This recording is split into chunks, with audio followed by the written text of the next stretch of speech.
Stand up and show me your ID. Now.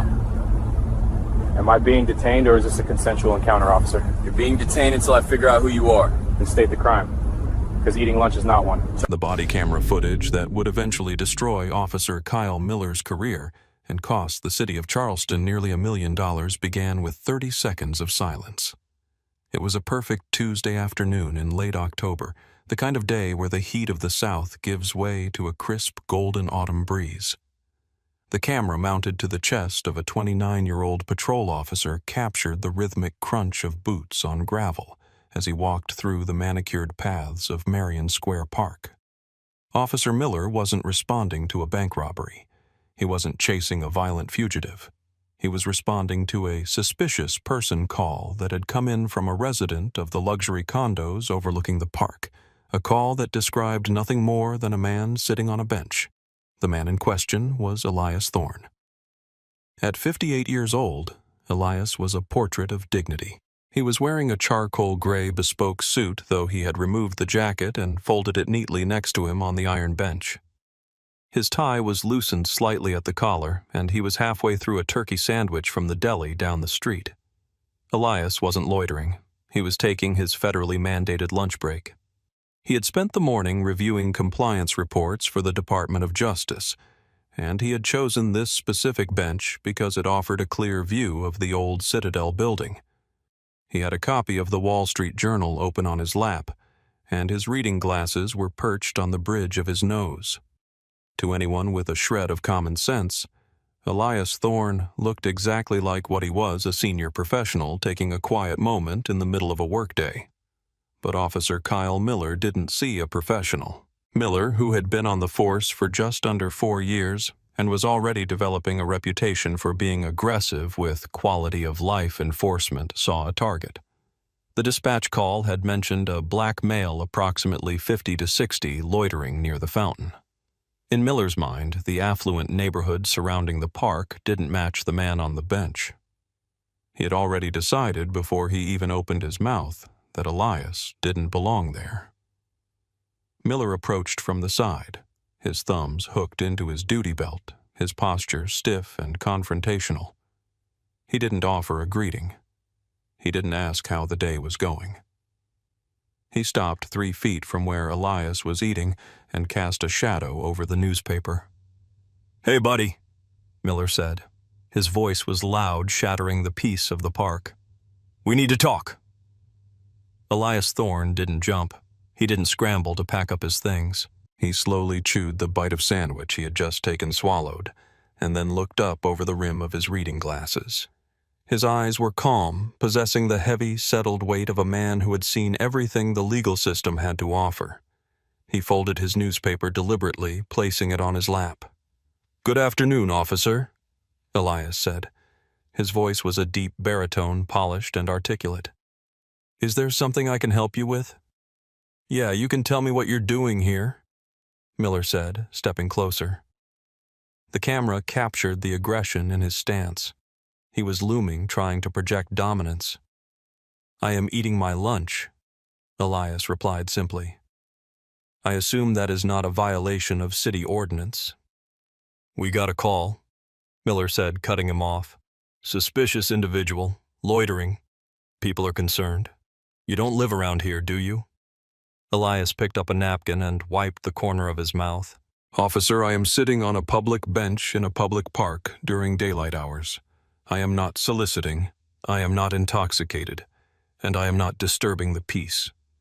Whether I live around here is irrelevant to my right to be here."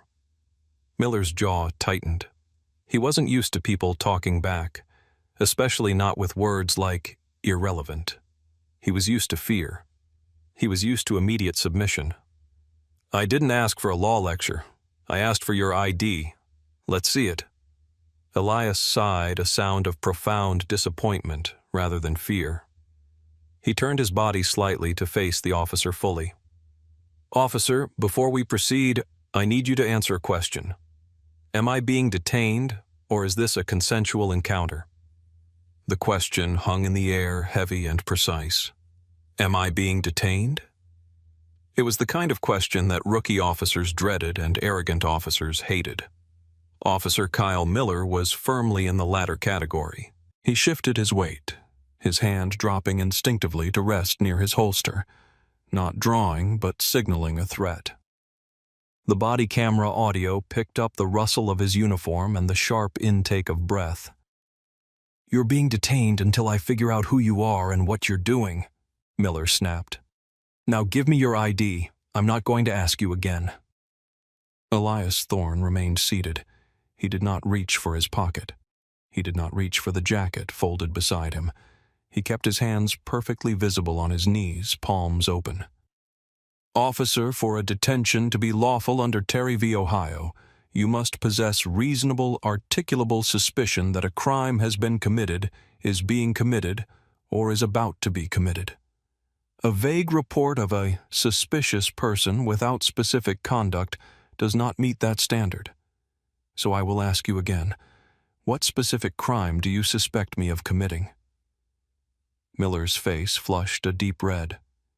He looked around the park. A few people were walking their dogs. A nanny was pushing a stroller about 50 yards away. They were starting to look over. Miller felt his authority slipping, and his ego couldn't handle the bruising. "You're failing to identify," Miller said, his voice rising. "That's a crime. In this state, you have to identify yourself when an officer asks." "That is incorrect," Elias said, his tone remaining maddeningly conversational. "This is not a stop and identify state unless I am lawfully arrested or validly detained. Since you have articulated no crime, there is no valid detention. Therefore, I am not obligated to provide identification papers to satisfy your curiosity. I am a citizen eating a sandwich." "Listen to me," Miller growled, stepping into Elias's personal space. "You're acting belligerent. You're obstructing my investigation. That gives me all the cause I need. Stand up." "I am not belligerent," Elias corrected him. "I am asserting my Fourth Amendment rights. There is a distinct legal difference, officer. I would strongly suggest you consider your next move very carefully. You are on the precipice of a significant mistake." "I don't need advice from a vagrant," Miller spat out the word. He saw the suit, but he didn't see it. He saw a man who refused to bow, and that made him a threat. "Last chance. ID. Now." "No," Elias said. "I do not consent to this search or seizure. If I am not under arrest, I am going to finish my lunch." Miller reached for his radio, clicking the button on his shoulder mic. "Dispatch show me with one uncooperative male at Marion Square. Requesting backup. Subject is refusing lawful orders and acting erratic." Elias shook his head slowly. "Erratic, officer, the camera on your chest is recording everything. It sees me sitting still. It hears me speaking calmly. You are fabricating a narrative in real time. That is known as falsifying a police report. That is a felony." "Shut up!" Miller yelled. The shout drew the attention of a woman sitting on a bench across the path. She was in her 40s, wearing jogging clothes. She pulled out her phone and held it up, the universal signal that the world was now watching. Miller saw her but ignored her. He was too committed now. He couldn't back down without looking weak in front of the civilians. "You want to play lawyer?" Miller said, unclipping his handcuffs from his belt. The metallic rattle was distinct and sharp. "We can play lawyer at the station. Stand up. Turn around." Elias looked at the officer, his eyes narrowing slightly. He calculated the variables. He could continue to sit, forcing the officer to physically drag him up, which would look worse for the department but risked physical injury. Or he could comply under duress, preserving his dignity and his physical safety while securing the lawsuit. Elias chose the latter. "I am complying with your orders only because you are threatening me with physical force," Elias said, his voice projecting clearly for the bystander's phone and the body camera. "I am not resisting. I am not consenting." Elias stood up slowly. He towered over Officer Miller by 2 inches. He turned around, placing his hands behind his back, interlacing his fingers. "You're making a mistake that you cannot undo, son," Elias said softly. "Stop talking," Miller said, grabbing Elias's wrists and slapping the cold steel cuffs onto them. He ratcheted them tighter than necessary. "You're under arrest." The sensation of handcuffs was something Elias Thorne had not felt in 40 years, not since a protest in D.C. during his college years. But the cold metal biting into his wrists today felt different. It wasn't the badge of honor of a protest. It was the sharp sting of injustice. Officer Miller shoved him slightly forward, forcing him to spread his feet. "What am I being arrested for?" Elias asked. He didn't turn his head. He stared straight ahead at the statue in the center of the park. "Obstruction of justice," Miller reciting the catch-all charge used by lazy officers everywhere. "Disorderly conduct, failure to obey a lawful order." "Those are derivative charges," Elias noted. "They require an underlying lawful basis. You still haven't named the crime I was committing before you approached me." "I said shut up." Miller grabbed Elias by the bicep. He turned to the woman recording them. "Back up, ma'am. This is an active crime scene. You interfere, you're next." The woman didn't back up. "I'm on public property, officer," she shouted back. "He wasn't doing anything. I've been here for 20 minutes. He was just eating." "I've got it, ma'am," Elias called out to her, his voice steady. "Please keep recording. Do not stop until we leave. My name is Elias Thorne." Miller jerked Elias toward the patrol car parked at the curb. "Get moving." As they walked, Elias looked at his jacket and newspaper left on the bench. "My personal property," Elias said. "You are required to secure it." Miller groaned, annoyed. He dragged Elias over to the bench, snatched up the expensive suit jacket and the newspaper and stuffed them haphazardly under his arm.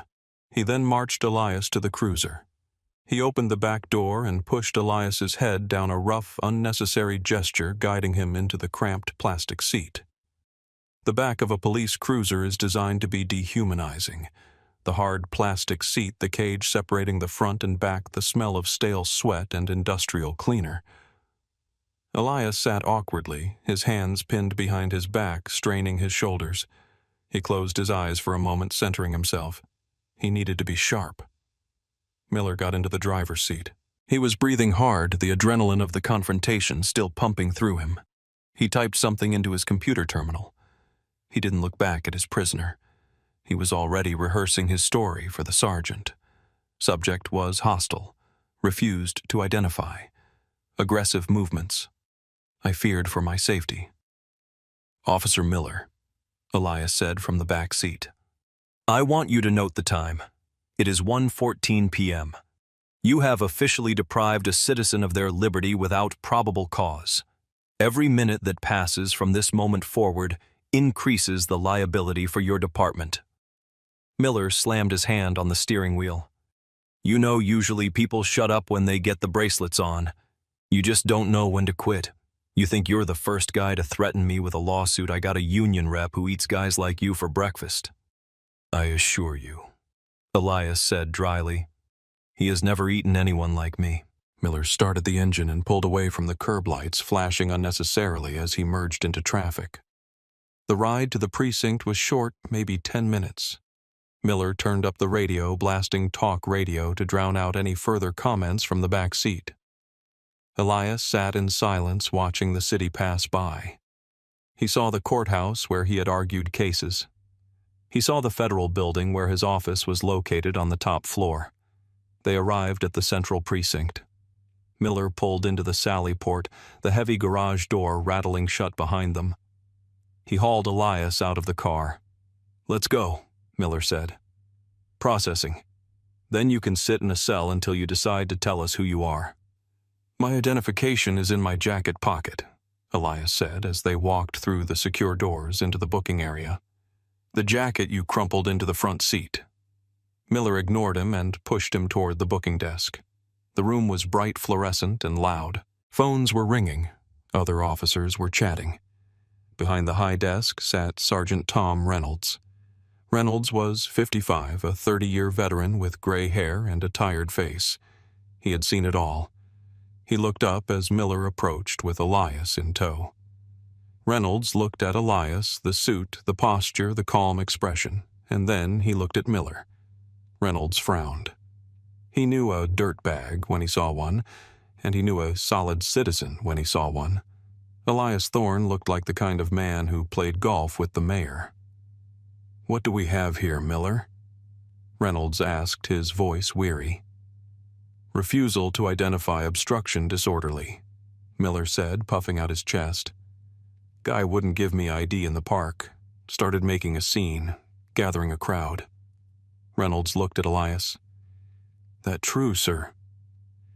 "The officer approached me while I was eating lunch," Elias said. "He had no reasonable suspicion.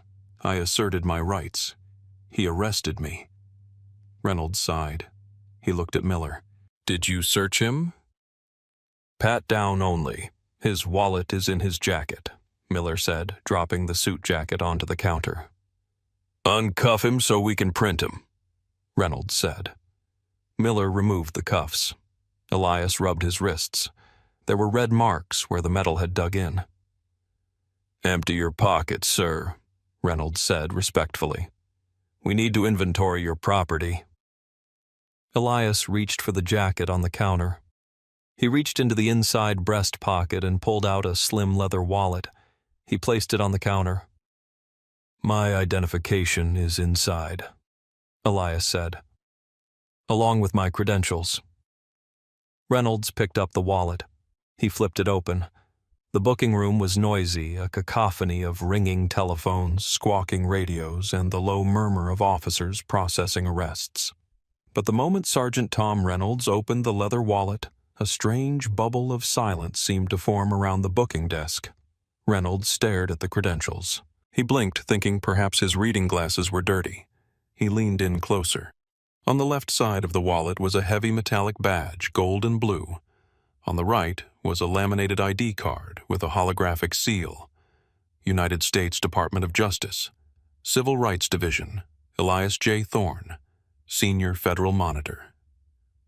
Reynolds felt a cold drop of sweat slide down his spine. He knew what a federal monitor was. Everyone in law enforcement knew. These were the people sent by Washington when a police department was so corrupt, so broken, or so incompetent that the federal government had to step in and take over. They were the auditors, the hunters, the ones who had the power to fire chiefs and dissolve units. And Officer Kyle Miller, the department's loose cannon, had just arrested one for eating a sandwich. Reynolds looked up slowly. His face had drained of color. He looked at Elias Thorne, who was standing quietly rubbing his wrist waiting. "Officer Miller," Reynolds said. His voice was very quiet, but it had an edge that cut through the room noise.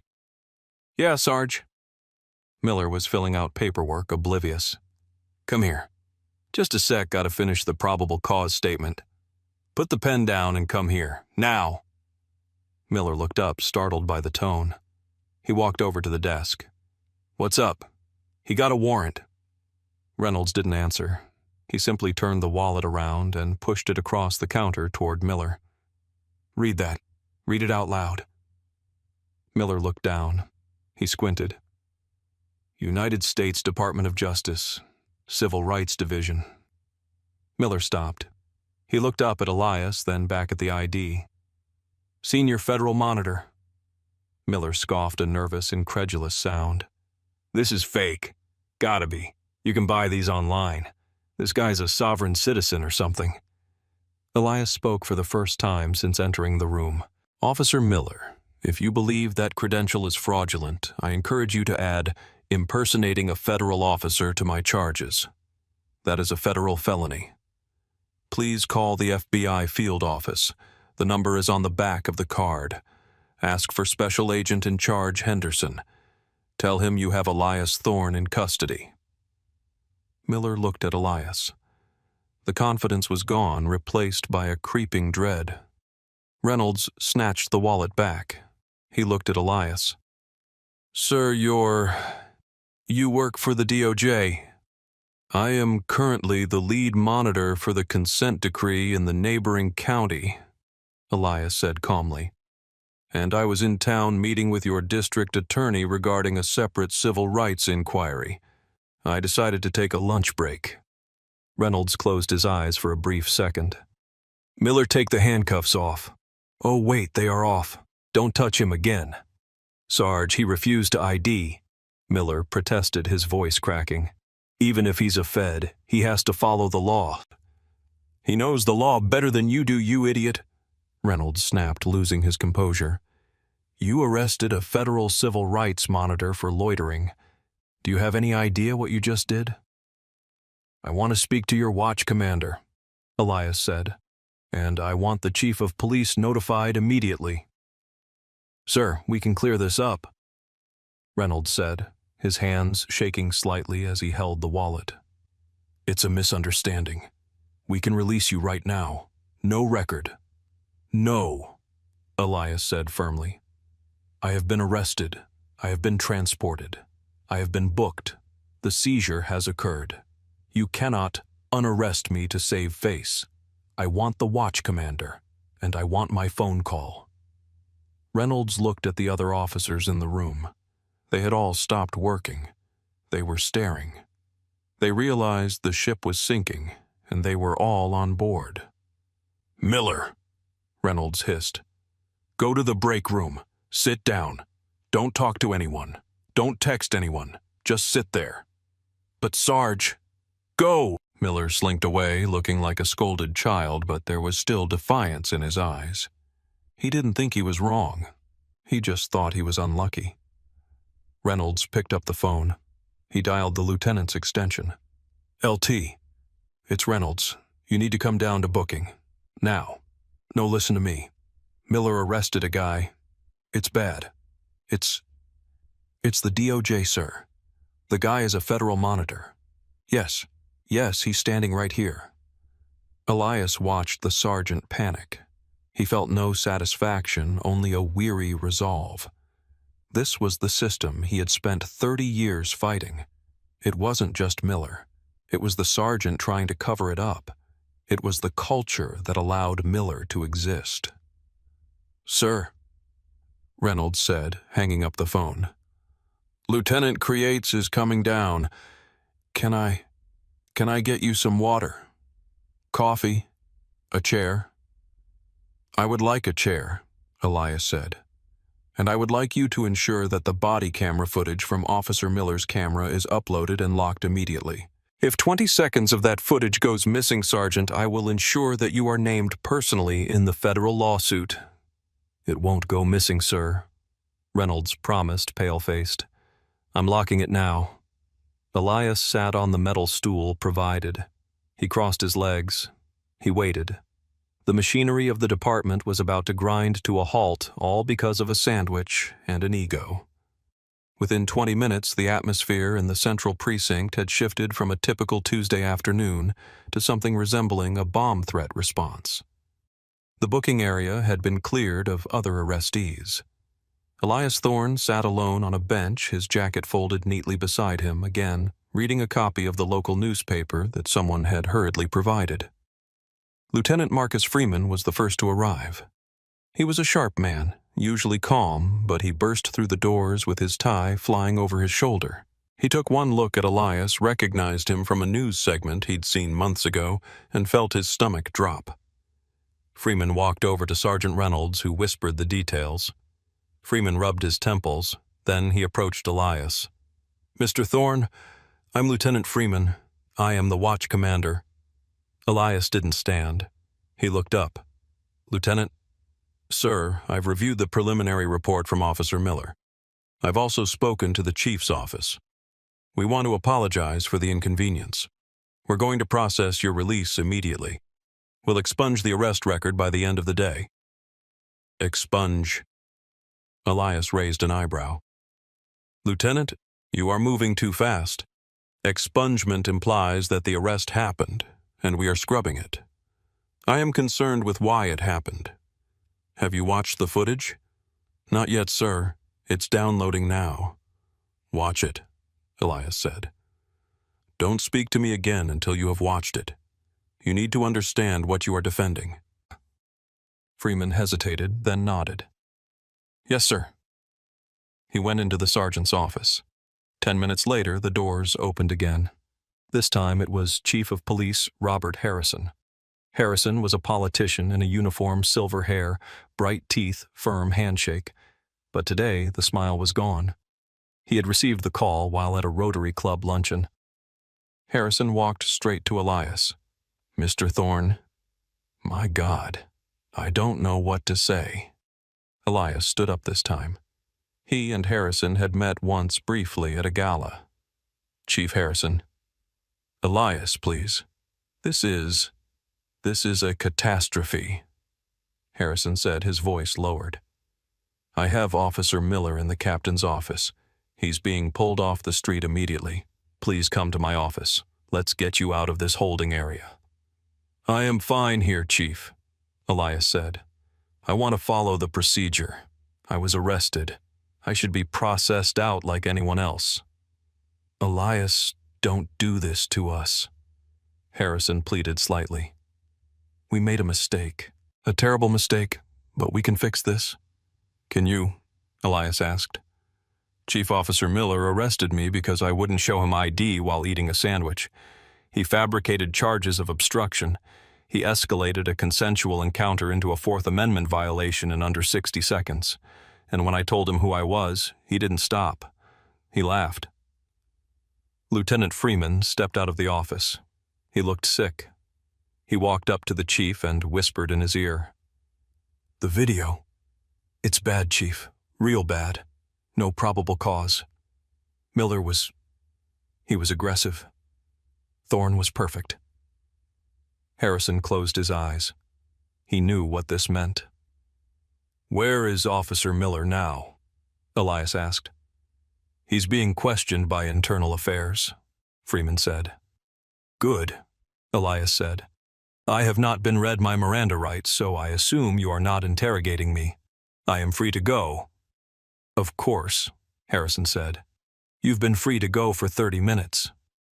Then I have some requests, Elias said. His voice hardened. The pleasantries were over. I want digital copies of the incident report, the booking sheet, and the CAD logs from dispatch. I want them provided to me before I leave this building. We can't release evidence that quickly, Freeman started. You can, Elias interrupted. And you will, because if I have to subpoena them, I will also subpoena 5 years of Officer Miller's stop and frisk data.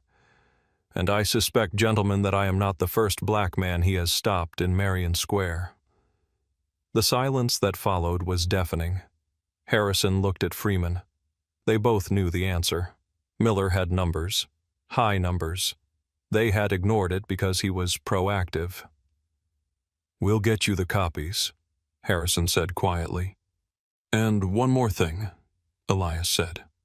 I want my suit jacket cleaned. Miller threw it on the floor of his cruiser. We'll pay for it, Harrison said. We'll replace it. It's not about the money, Chief, Elias said, picking up his jacket and dusting off a speck of lint. It's about the respect. Elias looked toward the back hallway where the holding cells were. And tell Officer Miller that the fake badge he laughed at, it has more power than he will ever understand. Elias Thorne walked out of the central precinct at 3:45 p.m. The sun was still shining, but the day felt different now. Chief Harrison had offered his personal driver to take Elias home. Elias had declined. He had called an Uber. He wanted to stand on the sidewalk, a free man, and wait like anyone else. As he waited, his phone buzzed. It was his assistant. Elias, are you okay? You missed the 2:00 p.m. call with the mayor's office. I was indisposed, Elias said calmly. I'll explain later. Draft a litigation hold letter. Address it to the city attorney of Charleston. I want it sent by courier before close of business today. A litigation hold. For what case? Target is the Charleston Police Department. Specific focus on Officer Kyle Miller. Preservation of all electronic data, body cams, dash cams, emails, and disciplinary records. There was a pause on the other end. "Elias, did something happen?" "Yes," Elias said, watching a black SUV pull up. "I went to the park." Back inside the station, the fallout was nuclear. Officer Kyle Miller was sitting in an interrogation room stripped of his gun and badge. He was still trying to argue. "He didn't listen," Miller shouted at the internal affairs investigator. "He was arrogant. You can't just let people walk all over you." "Miller, shut up," the investigator said, rubbing his eyes. "Do you know what qualified immunity is?" "Yeah, it protects me." "Not when you knowingly violate a clearly established constitutional right," the investigator said. "You demanded ID without reasonable suspicion. Brown visa Texas, Hebel, basic academy stuff, and you did it to a federal monitor. There is no immunity for this. You are on your own." Miller slumped in his chair. The reality was finally starting to crack through his armor of entitlement. In the chief's office, Harrison was on the phone with the city attorney. "How bad is it?" the attorney asked. "It's the worst-case scenario," Harrison said, looking out his window. "We have it on video. Miller looks like a bully. Thorne looks like... well, he looks like a federal judge. And there were witnesses. A woman filmed it. Is it on social media yet? I don't know. Check, now." It was. The woman who had filmed the arrest had uploaded it to Twitter 30 minutes ago. It already had 40,000 views. The caption read, "Charleston PD arrests elderly man for eating while black. Officer wouldn't listen." Harrison watched the view count tick up 41,000, 45,000, 50,000. "We need to settle," Harrison said into the phone. "We need to settle this fast, whatever he wants." "He's a federal monitor, Bob," the city attorney said, his voice hollow. "He doesn't want money.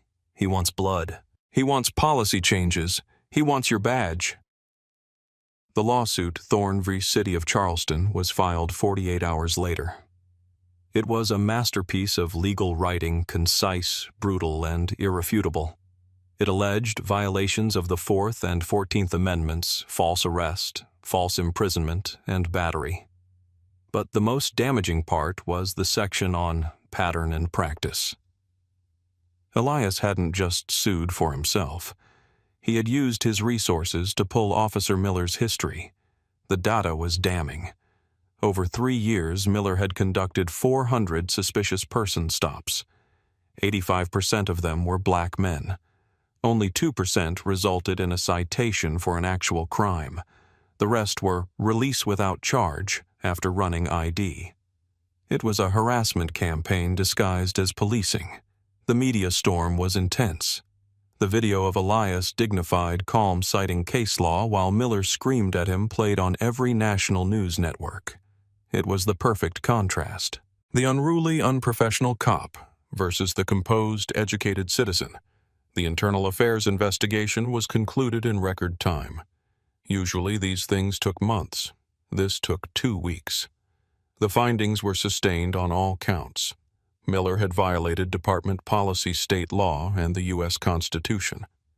But Elias didn't stop with Miller. He went after the supervisors.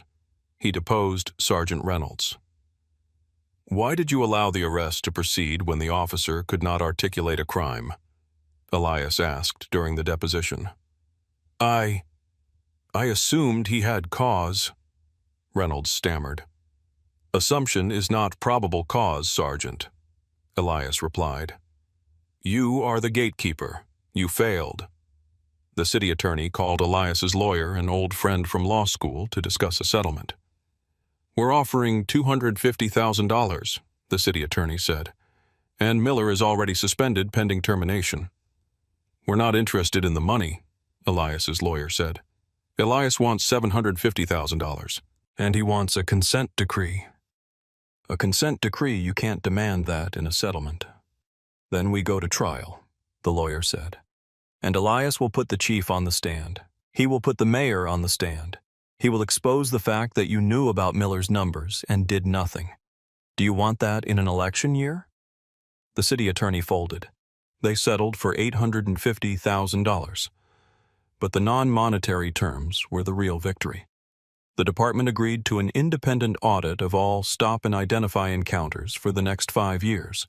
They agreed to mandatory constitutional law training for all officers, not just academy recruits. And they agreed to a zero-tolerance policy for officers who failed to activate body cameras. Officer Kyle Miller was terminated on a Friday. He tried to appeal through the union, but the union refused to back him. The video was too embarrassing. The union president told him, "You picked a fight with the wrong guy, Kyle. You're done." Miller lost his job, his pension, and his certification. In South Carolina, once decertified for cause you cannot work as a police officer again. At 29, his career in law enforcement was over. 6 months later, Elias Thorne sat on the same bench in Marion Square. It was spring now. The azaleas were in bloom, bursting with pink and white flowers. He had his jacket folded next to him. He was eating a turkey sandwich. He watched a pair of police officers walking the beat. They were young, diverse, one white female, one black male. They walked past a group of teenagers playing music a little too loud. Elias watched closely. The old way would have been to storm and demand ID and assert dominance. Instead, the female officer waved. "Afternoon, guys. Keep the volume down a bit, okay? People are reading." "Sure thing. Officer," one of the kids said, turning the speaker down. The officers kept walking. They saw Elias. They nodded respectfully. "Good afternoon, sir." "Good afternoon," Elias replied. It was a small change, a tiny shift in the universe. But it was there. Elias had donated the entire $850,000 settlement. Half went to the local public defender's office to hire 2 new attorneys dedicated to misdemeanor defense. The other half went to a scholarship fund for children of incarcerated parents. He didn't keep a dime. The Department of Justice had officially opened a larger probe into the department triggered by the data Elias had uncovered. Ironically, Elias had to recuse himself from the oversight team to avoid a conflict of interest. He didn't mind. He had done his part. But as he sat there enjoying the peace, Elias felt a lingering sadness. He thought about Officer Miller. He didn't hate the young man. He pitied him. Miller was a product of a system that taught him that a badge meant he was a king and that citizens were subjects. Miller had destroyed his own life because he couldn't handle a simple no. And Elias thought about the men who weren't federal monitors, the men who didn't have law degrees, the men who didn't have the right kind of ID in their wallets. What happened to them? When they were stopped in this park and they asserted their rights and they were handcuffed, they didn't get an apology from the chief. They got a criminal record. They lost their jobs. They lost their dignity. Elias had won because he was Elias Thorne. But the victory felt hollow because it shouldn't have required a federal badge to be treated like a human being. The Constitution applies to the janitor just as much as it applies to the judge. Or at least it's supposed to. He finished his sandwich, wiped his mouth, and stood up. He put on his jacket, smoothing the lapels. He looked at the empty bench. It was just a piece of wood and iron. But it was also a battleground. Elias picked up his briefcase and began the walk back to his office. He had work to do. As long as there were officers like Miller, and as long as there were systems that protected them, his lunch breaks would never truly be peaceful. Thank you for reading this story. It's a stark reminder that authority without accountability is just tyranny, and that knowing your rights is your first line of defense. Here is a question for you. If Elias hadn't been a federal official, do you think the department would have ever admitted they were wrong? Or would he just be another statistic? Let me know your thoughts in the comments below, and please subscribe if you believe in justice and accountability. See you in the next story. Ma'am, I asked you a question. Do you live in this neighborhood, yes or no? I'm walking my dog on a public sidewalk. Am I being detained, officer? I'm conducting an investigation. Hand me your ID, now. You have no reasonable suspicion. This stop is unlawful. You're obstructing. Turn around, hands behind. The body camera footage would eventually be studied by law professors at Yale and civil rights attorneys in Chicago. but on that crisp Tuesday morning in October, Officer Kyle Braden had absolutely no idea that the woman he was glaring at had signed more arrest warrants than he had ever executed. He didn't know that the calm, steel-eyed woman holding a dog leash had spent 25 years on the bench, presiding over the disintegration of families, the protection of the vulnerable, and the rigorous application of the law in the state's busiest family court. To Officer Braden, standing with his thumbs hooked into his duty belt, she was just a subject. A black woman in a neighborhood where the median home price hovered around $1.2 million. A woman who in his estimation didn't belong. Before we get to the arrest that would end a career and cost the city nearly $1 million, I need you to do something. If you believe that nobody is above the law, especially those sworn to enforce it, hit that subscribe button right now. Leave a comment telling me where you're watching from, your state, your city. This story is going to make your blood boil, but you need to see how it ends. It was 10:15 a.m. in Whisperwood, a sprawling enclave of manicured lawns and colonial-style homes just north of the city limits. The air was cool, the kind of autumn morning that required a light jacket and a brisk pace. Judge Evelyn Moore was enjoying her day off. At 62, Evelyn moved with the grace of a woman who had nothing left to prove to anyone. She was dressed for utility, not the courtroom's sturdy walking shoes, gray gardening trousers, and a nondescript navy fleece zip-up. Beside her trotted Barnaby, her 3-year-old giant schnauzer. Barnaby was a show dog, impeccably trained, heeling perfectly at her left knee, his lead slack. Evelyn loved these walks. They were her sanctuary away from the docket. In her courtroom, she dealt with the heaviest aspects of the human condition.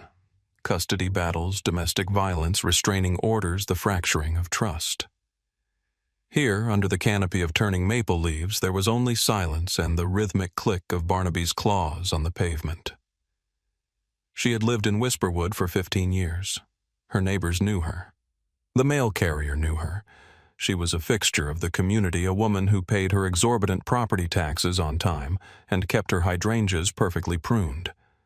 But Officer Kyle Braden didn't know the neighbors. He was 28 years old, a transfer from a rougher precinct downtown, and he had been patrolling Whisperwood for less than 3 months. He was bored.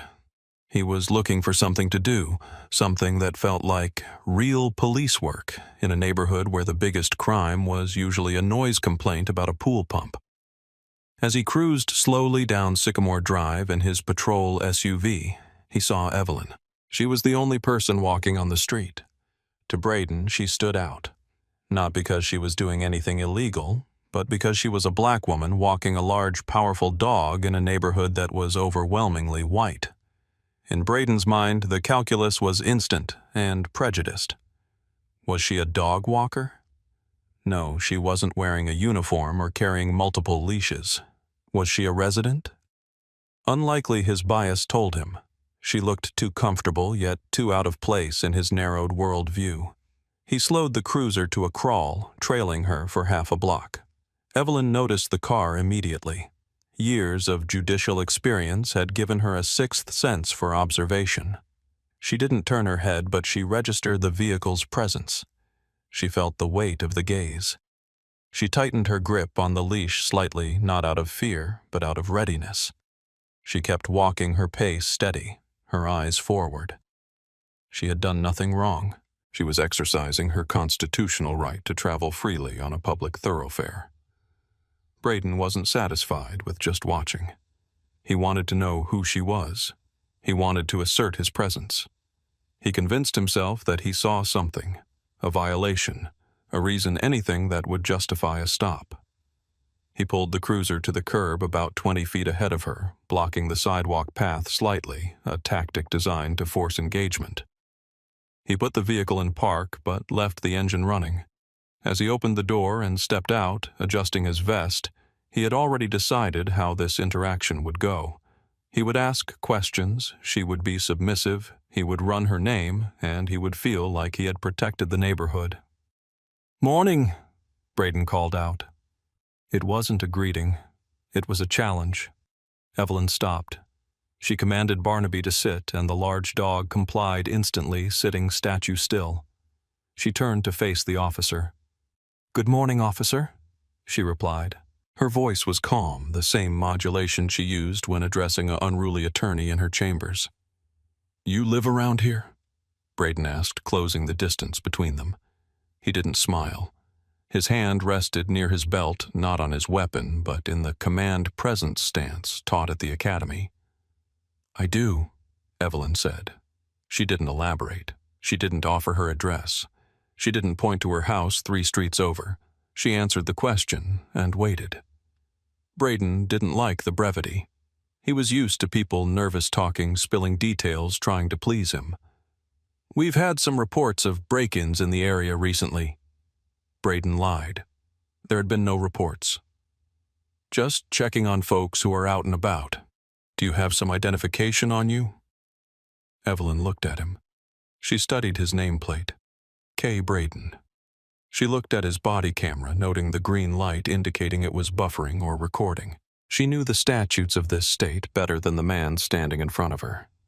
She knew the Fourth Amendment case law by heart. She knew Terry v. Ohio. She knew Hybel. "Officer Braden," Evelyn said, her voice dropping an octave, becoming steelier, "I am walking my dog on a public sidewalk. Unless you can articulate a reasonable suspicion that I have committed, am committing, or am about to commit a crime, I am not required to identify myself. Am I being detained, or am I free to go?" Braden blinked. It was like a slap in the face. He hadn't expected a citation of case law. He had expected compliance. His face flushed. The power dynamic had just shifted, and he was scrambling to get it back. "I'm conducting an investigation," Braden snapped, stepping closer, invading her personal space. "And I'm asking for your ID." "And I'm asking for the articulable, reasonable suspicion for this stop," Evelyn countered, holding her ground. "Walking while black in a nice neighborhood is not a crime, officer, nor is it reasonable suspicion. This is about the dog." Braden pivoted, grasping for a straw. "We have leash laws in this city. I need to see the dog's license and your ID to verify ownership." Evelyn looked down at Barnaby, who was visibly leashed with a high-end leather lead. "My dog is leashed in compliance with City Ordinance 44B. His license is attached to his collar. You can see the tag from where you're standing. I am under no obligation to hand you my driver's license for a visual inspection of a dog tag that is clearly visible."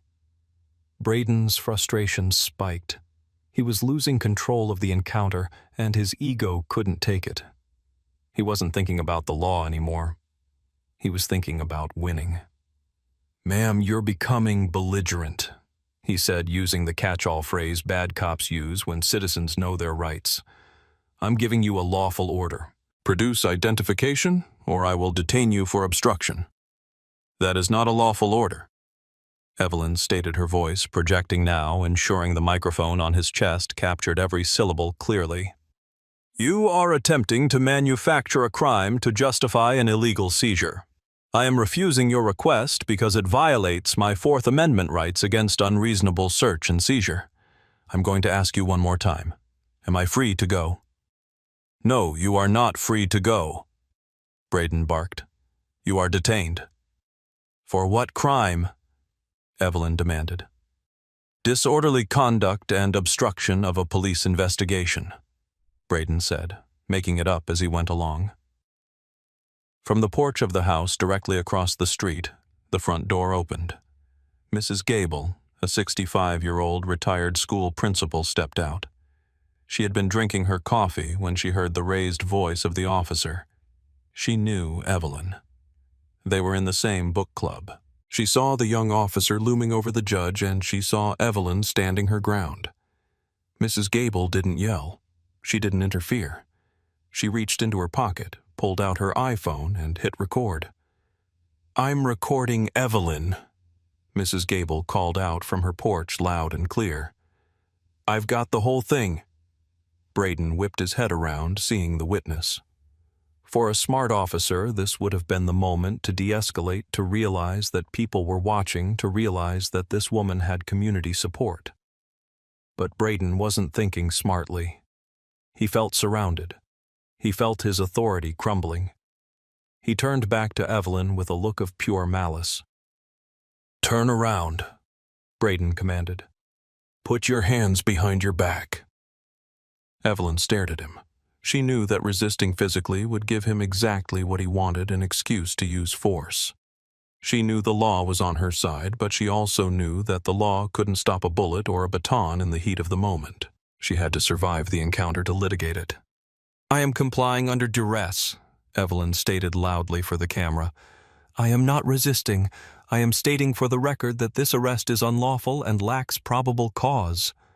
She dropped the leash. Barnaby whined but stayed in his sit command, looking up at his mistress with confused brown eyes. Evelyn slowly turned around. She brought her wrists together behind her back. Braden grabbed her wrists roughly, far more force than was necessary for a compliant 62-year-old woman. He slapped the metal cuffs on. Click, click. The sound echoed in the quiet street. He tightened them aggressively.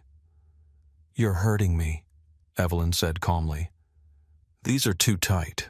I have circulation issues." "You should have thought of that before you decided to argue with the police." Braden sneered, pushing her forward against the hood of his car. He patted her down, his hands searching her pockets. He pulled out her wallet. "Hey, Mrs." Gable was running across the lawn now, still filming with one hand. "What are you doing?" "That is Judge Moore. You are arresting a judge." Braden froze for a millisecond. "Judge." But he shook it off. No way. Judges didn't look like this.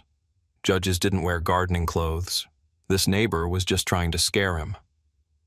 "Back up, ma'am," Braden yelled at Mrs. Gable. "Or you'll be next for interfering." "I am securing her dog," Mrs. Gable yelled back, effectively ignoring his threat. She grabbed Barnaby's leash. "It's okay, Barnaby. Come here, boy." The dog, seeing a familiar face, went with her, looking back at Evelyn. "Thank you, Martha," Evelyn called out. "Call my husband. Tell him to call Chief Harrison directly." Braden shoved Evelyn toward the back door of the cruiser. "Get in," he ordered. He pushed her head down, guiding her into the hard plastic seat of the cage. The smell of the car hit her stale sweat and disinfectant. She had sentenced hundreds of people to ride in cars like this, but she had never been inside one herself. It was dehumanizing. It was cold. Braden slammed the door shut. He walked around to the driver's seat, adrenaline pumping through his veins. He felt powerful. He had taken down a problem. He buckled himself in, breathing hard. He didn't look back at her. He threw the car into drive and peeled away from the curb, leaving Mrs. Gable standing on the sidewalk with the dog, her phone still recording the retreating taillights. The ride to the precinct took 15 minutes. Evelyn sat perfectly straight in the back seat despite the handcuffs digging into her wrists. She did not cry. She did not beg. She did not ask where they were going. She utilized the right to remain silent that she had explained to thousands of defendants. She closed her eyes and began to draft the complaint in her head. 42 U.S. Code Section 1983. False imprisonment, assault, battery, deprivation of rights under color of law. She memorized the timeline. 10:15 stop, 10:18 arrest. She memorized the officer's face in the rearview mirror, his smug expression, the way he was chewing gum, the way he tapped the steering wheel to the beat of the radio. Braden glanced back once. "Quiet back there now, huh? Not so many big words when you're in the cage." Evelyn didn't respond. She just stared through him, her expression reading absolute zero. They pulled into the sally port of the 4th Precinct. The garage door rumbled shut behind them, sealing them in the concrete bay. Braden got out, opened the back door, and hauled Evelyn out. She stumbled slightly as her legs had stiffened, but she regained her balance quickly. "Let's go," Braden said, gripping her upper arm and marching her toward the booking intake door.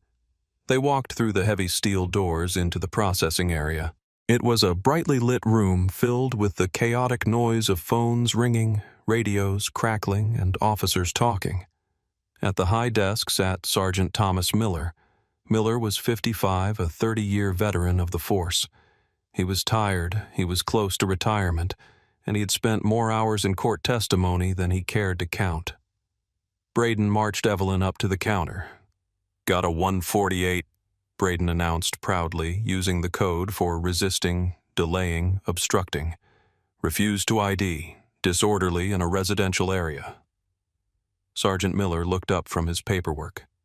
He adjusted his reading glasses. He looked at Officer Braden, then his eyes slid to the woman in handcuffs. Miller's face went pale. His jaw literally dropped. He stood up so fast his chair rolled back and hit the file cabinet with a loud bang. "Officer Braden," Miller said, his voice trembling slightly. "Do you know who this is?" "Yeah, uncooperative female refused to—" "Shut up," Miller snapped. He walked around the desk, ignoring standard safety protocol, and approached Evelyn. "Judge Moore, Your Honor." The room went silent. The other officers processing paperwork stopped. The hum of conversation died instantly.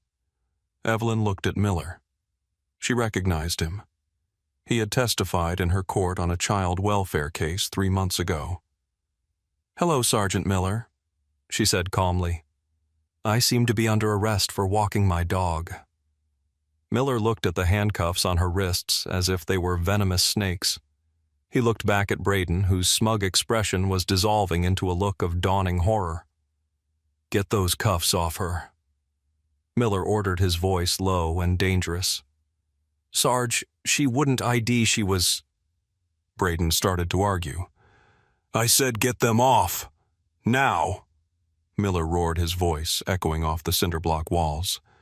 "You just arrested the presiding judge of the Family Court Division. Are you out of your mind?" Braden's hands shook as he reached for his key. He fumbled. He dropped the key. He picked it up. He unlocked the cuffs. Evelyn rubbed her wrists. There were deep red indentations where the metal had bit into her skin. "I need a camera," Evelyn said. It was the first thing she said after being released. "Your Honor, please come to the captain's office," Miller said, sweating. "We can sort this out." "No," Evelyn said firmly. "I want photos taken of my wrists right now, here, in the booking area, under the lights, for the evidence file." "Do it," Miller barked at a nearby officer who was holding a digital camera. Braden took a step back, looking like he wanted to vanish into the floor. She didn't show ID. I didn't know." "You didn't know the law, Officer Braden," Evelyn said, turning to face him. She wasn't shouting. Her voice was ice cold. "And because you didn't know the law and because you let your bias dictate your actions, you have just committed a felony. You kidnapped a federal official." "Well, state official, but the federal lawsuit will feel the same." Miller was already on the phone. "Get the captain down here, now, and tell him to call the chief. Yes, it's a code red. It's Judge Moore." Captain Reynolds arrived in 3 minutes. He was a man who prided himself on running a tight ship, and he looked like he was about to have a stroke. He burst into the booking area, took one look at Evelyn, rubbing her wrists, and closed his eyes in physical pain. "Judge Moore," Reynolds said, walking over with his hands out. "I am so incredibly sorry. This is a massive misunderstanding. Please come to my office. Can I get you water coffee?" "I don't want coffee, Captain," Evelyn said. "I want the preservation of evidence. I want the body camera footage from Officer Braden's camera pulled immediately and secured.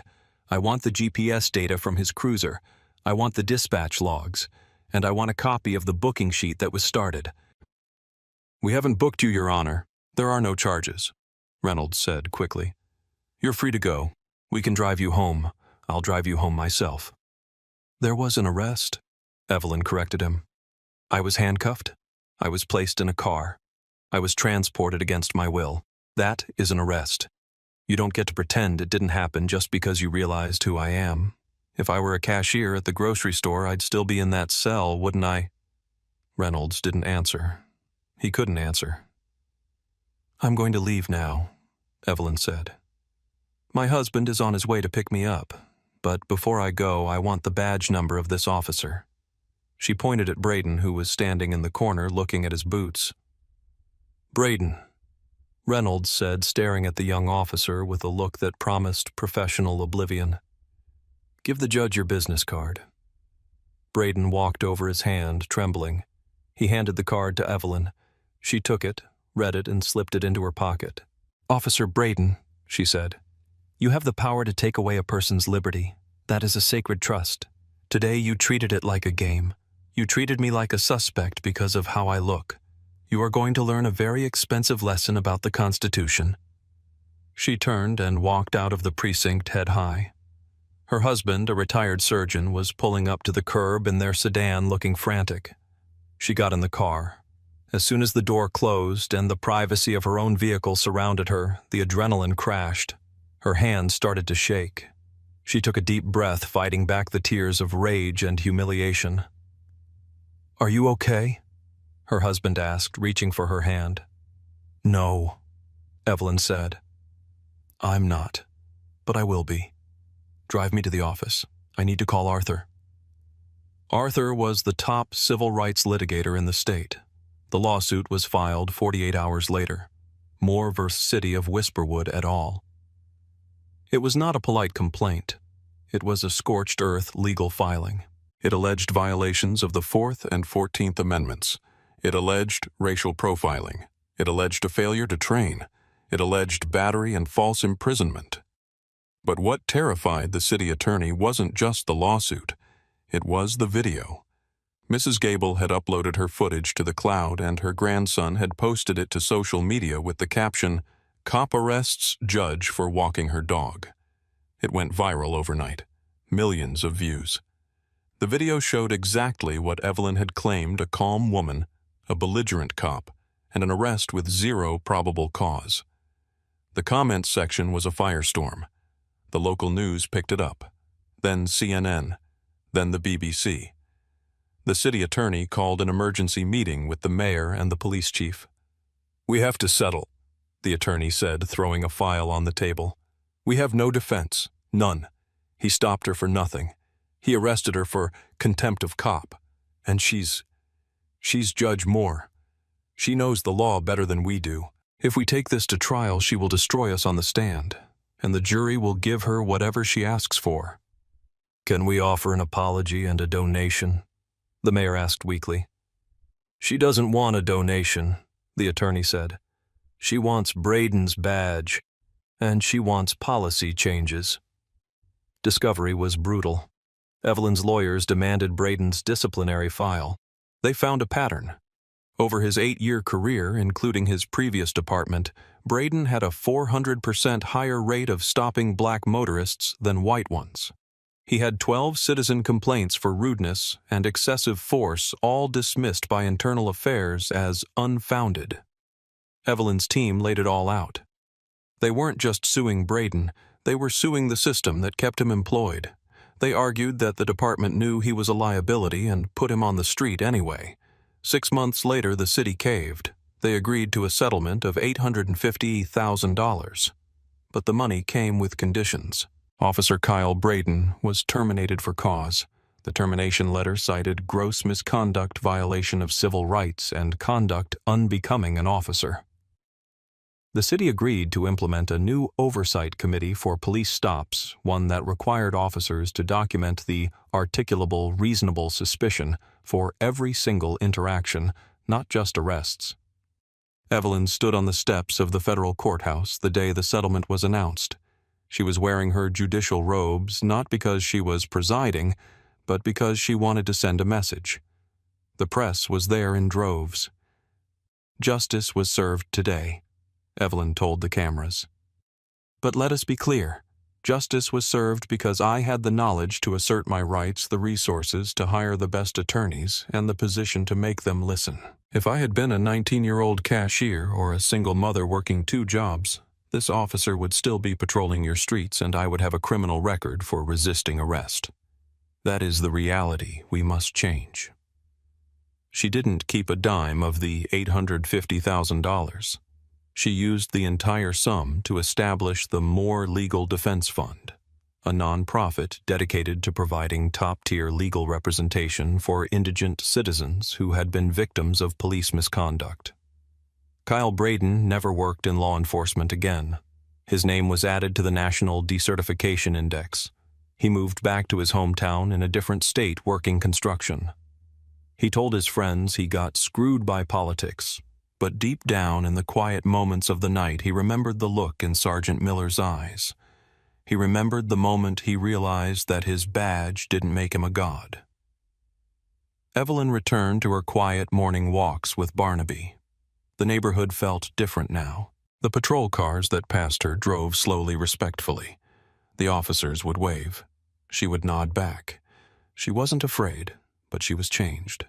She understood now in a way that no law book could ever teach what it felt like to have your freedom snatched away by a man with a gun and a grudge.